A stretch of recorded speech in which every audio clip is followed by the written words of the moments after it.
When 21-year-old Owen Fairclough's distraught family had piled into the courtroom and sat down and watched as the victim's own friends denied DM and listened as the prosecution laid out the bare bones of the crime, Owen Fairclough's sister summed up the experience in her victim impact statement by saying the last year and 5 months has been a rollercoaster of grief and heartache. Owen Fairclough had been emmed, had been K'd by his own friends for no other reason than they believed that he may grasp and tell police that these guys were dealers, selling Class A. Now, part of the reason for the seismic sized grief that is always capable of taking your breath away was because Owen had been declared missing on June 22nd, 2023, after he did not return home to the Beeston Road address in Long Eaton, a home he shared with his dad. Initially, no one saw any signs nor concerns. After all, Owen was a grown man, capable of handling himself, and also it was perfectly reasonable for him to stay out all night. He could have just slept on the sofa of a number of his friends' houses. However, the lead up to his disappearance did not sit right to some of Owen's friends and family. You may call it intuition, and they were right, because Owen had been K'd, emmed, slain, neck and bladed in the chest, and then placed in the river in Beeston by the very people that Owen called his very good friends.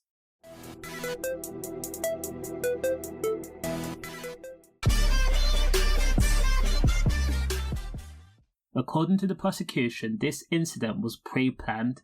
It was a pre-planned hit, an execution orchestrated by 22-year-old Jack Towell and his gang of drug dealers. The fact that Owen had been bladed and Owen being placed in the river meant that it was likely that Jack Towell and his mates did not want Owen to be found. They wanted the currents to wash away his body. Now, Jack Towell was a dangerous brute who had no emotional attachment to any friends nor family. He looked at people as nothing but products or people that would help serve his purpose. Either he could use you to sell his products, or you could be a customer. It was one way or the other.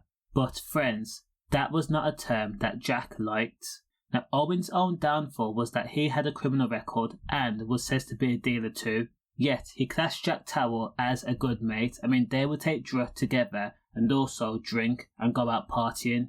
Jack Towell, who is from Castle Boulevard in Nottingham, and Owen, who is from Long Eaton, was said to have been very good friends. I can't stress that enough. Now, both men had criminal histories and were known to the police. One man being a dealer and the other person being a dealer/customer. The criminal activities were intertwined, and this drew paranoia from Jack, who famously tattooed his face with the words dead and also a broken heart. Now, Jack for some reason believed that Owen Fairclough was going to grasp on the fact that Jack was running a drug business and had a gang of men at his disposal, including runners. The paranoia was said to stem from the fact Owen owed Jack money, and that was said to be roughly £1,000. Owen was steadily building a drug debt that was slowly increasing over time, and Jack just wanted his money. But every time Jack confronted Owen about the money due, Owen just shrugged it off and says, "I'll pay you later." Now, Jack was said to have been astounded, absolutely flabbergasted that Owen Fairclough could outwardly disrespect him in such a fashion. When Jack racked his brain over a few drinks about where this newfound confidence came from, Jack deduced that Owen was likely going to tell the police about his crimes and the fact that he's a dealer. Now, Jack could not deal with it. He would not take the risk. Prison was not going to be an option, so the only real solution would be is to K Owen, but of course he was not going to do that by himself. So Jack scheduled a meeting with fellow gangsters and dealers. That included 31-year-old David Oswald and two other unnamed men, who were given the name Man A and Man B. Jack made it very clear by telling the gang that Owen was going to grasp, and if he's not taken out permanently, then everyone here is going to jail. Now, right there and then, all four men made a pact, and that pact was Owen Fairclough was going to be emmed. On the evening of June 21st of 2023, Owen Fairclough had received a call from Jack asking to meet up. Now, Jack agreed. Again, the debt was discussed, and Owen explained that he was able to pay the drug debt. The money owed was said to be £1,000. So Owen took a taxi from his home address in Long Eaton to the agreed meeting spot, which was Navigation Inn pub in Risley Lane, Beeston.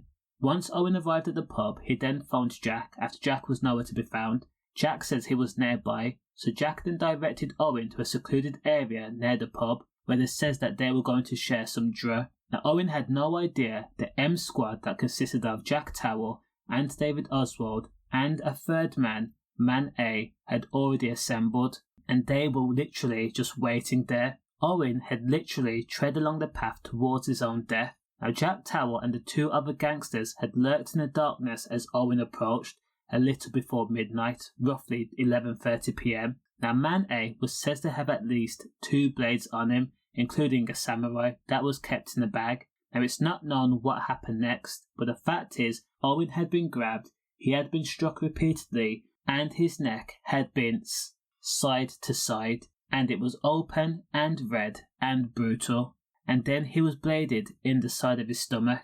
Owen had no chance to retreat, no chance to defend himself, or even no chance to try and persuade these guys to let him go. Now, it was largely suggested that Jack Towell had then placed Owen in the Beeston stream and then left him there. Now, after the incident, all the men had then celebrated by drinking and taking Class A. Now, Jack Towell was so heartless that when Owen's family raised the alarm that Owen was now missing, Jack was said to have told the family and friends that he is willing to offer a reward for whoever finds his mate Owen, knowing full well that Owen was dead. Now Owen was found 2 days later, 48 hours later, by a group of teenagers that were walking a path near the Beeston stream. Now they had spotted a leg out of the water. Police and paramedics quickly arrived at the scene, and it was already accepted that sadly Owen Fairclough was dead. When his body was eventually pulled from the water, it quickly became apparent that this was an M investigation, and the serious crime units were now involved. They also noticed that Owen had been bladed twice, once in the stomach and once in the neck. Jack Towell was arrested at 1:42 a.m. on June 24th. Now, police were able to put Jack at the scene of the crime by looking at CCTV and also looking at the location sharing software on his mobile phone. Jack, of course, being the person that he was, had denied the M, but actually changed his plea to guilty halfway through the trial.